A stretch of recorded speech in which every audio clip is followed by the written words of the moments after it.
कि वो परमात्मा सतलोक में रहता है, वहां से चलकर आता है। अच्छी आत्माओं को, जो दृढ़ भक्त होते हैं, उनको मिलते हैं तो क्या करते हैं? उनको तत्व ज्ञान से परिचित कराते हैं, अपने से परिचित कराते हैं और सचखंड सतलोक लेकर जाते हैं। फिर उनको वापस छोड़ देते हैं ताकि ये मेरे गवाह बने। अपना आत्माओं वेद बताते हैं भगवान ऐसी लीला करता है, और जिनको परमात्मा मिले उन महापुरुषों ने यही बताया है कि भगवान ऐसी लीला करते हैं। और वो परमात्मा है कौन जिसको हम पहचान सकें कि भगवान कौन है? तो जिन महापुरुषों के दास ने शुभ नाम अभी आपको गिनाए थे, उनमें से इन महापुरुषों ने सभी ने परमात्मा की गवाही दी है, एफिडेविट दिया है।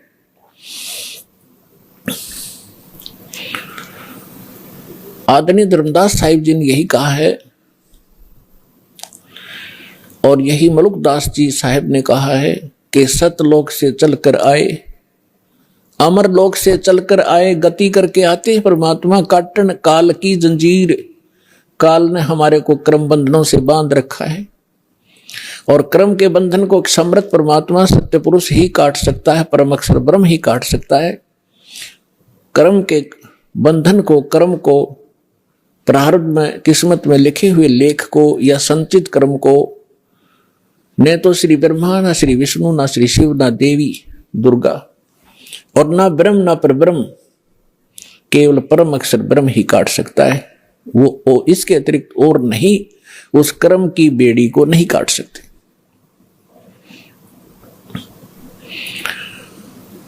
तो सभी महापुरुषों ने बताया है। अजब नगर में ले गए, गरीबदास जी कहते हैं, अजब नगर में ले गए। नगर, नगर का अर्थ क्या है? क्या प्रकाश प्रकाश होता है? सब जानते हैं नगर में क्या होता है। वहां सारे महल होते हैं, मनुष्य होते हैं, बाजार होते हैं, सब कुछ होता है। अजब नगर में ले गए हमको सतगुरु आने। सतगुरु, गरीबदास जी सतगुरु कह रहे हैं, वो परमेश्वर थे। जल के बिंब अगाध गति हम सूते चादर ताने। हमको परमात्मा आकर लेकर गए अजब नगर में, बहुत ही अनोखे शहर में ले गए, सतलोक में।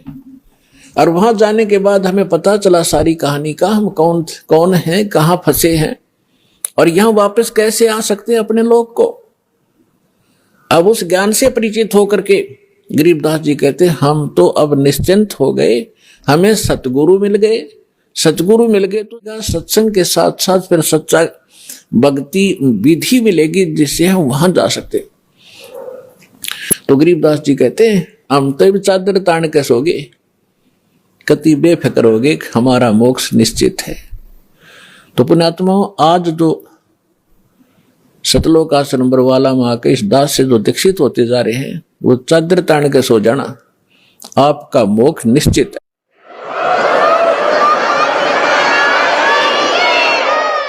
लेकिन रहना मर्यादा में, और मर्यादा में भी तभी रहोगे जब आपको यहाँ का दुख दिखेगा और वहां के सतलोक के सुख का आपको आभास होगा। और फिर धीरे धीरे कैसा समाज बनेगा, या माया की जो दौड़ है, या आग लगी हरेक के अंतःकरण में, या शांत होएगी। आप माया के पीछे किस लिए भाग रहे हो? बड़ी कोठी बनाऊंगा, गांव नगर में मेरी शोभा होगी, फिर लड़का लड़की ब्याहूंगा, खूब बैंड बाजे बजवाऊंगा, तू करवा के, और खूब दान दूंगा, लोग देखेंगे बड़ा दान करा भाई इसने।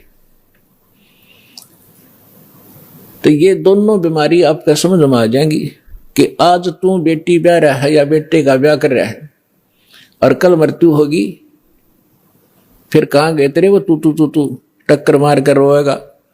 तो पुण्यात्माओं, यह सच्चाई है। आज तक को बताने वाला दृढ़ता से सामने आ नहीं सका। ये सारे नकली हैं, ये केवल वही बातें करते हैं जो समाज में अच्छी लगे। वो डॉक्टर नहीं होता, जो ब्लड प्रेशर के मरीज को, हाई ब्लड प्रेशर के मरीज को कहे घी खा ले छक्के, वैसे खा कोई दिक्कत नहीं, वो दुश्मन है उसका। तो पुण्यात्मा इसी प्रकार के जितने भी हैं ये सच्चाई नहीं कह सके, क्योंकि उनके ऊपर परमात्मा कबीर का पंजा नहीं था।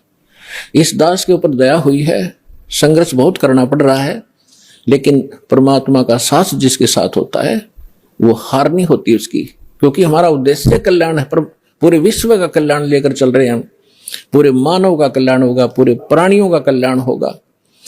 क्योंकि जैसे आज ये परमात्मा की वाणी है, इसमें इतनी शक्ति है जो स्वयं परमेश्वर ना के बोली है। उसके बाद फिर गरीबदास जी के माध्यम से जो वाणी बुलवाई है उन्होंने वही वाणी एजडी दे दी, और उस वाणी को फिर दास बोल रहा है। यानी अधिकारी के द्वारा जो वाणी बोली जाती है उसका असर होता है।